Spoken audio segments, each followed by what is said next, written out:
বিশেষভাবে প্রশিক্ষণপ্রাপ্ত এসব কুকুর দিয়ে চলছে উদ্ধার কাজ। কখনো জীবিত, কখনো আবার একের পর এক মরদেহ উদ্ধার করে আনছেন জরুরি বিভাগের কর্মীরা।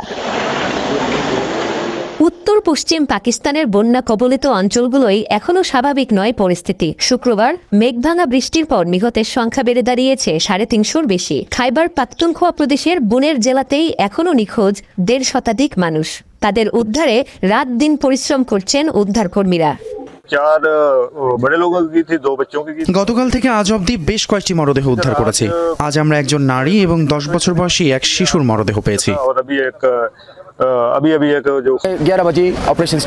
সকাল 11টা থেকে উদ্ধার কাজ পরিচালনা করছি। 18টির বেশি মরদেহ মিলেছে। আরো বেশ কয়েকজন নিখোঁজের সন্ধানে আমরা চেষ্টা চালিয়ে যাচ্ছি।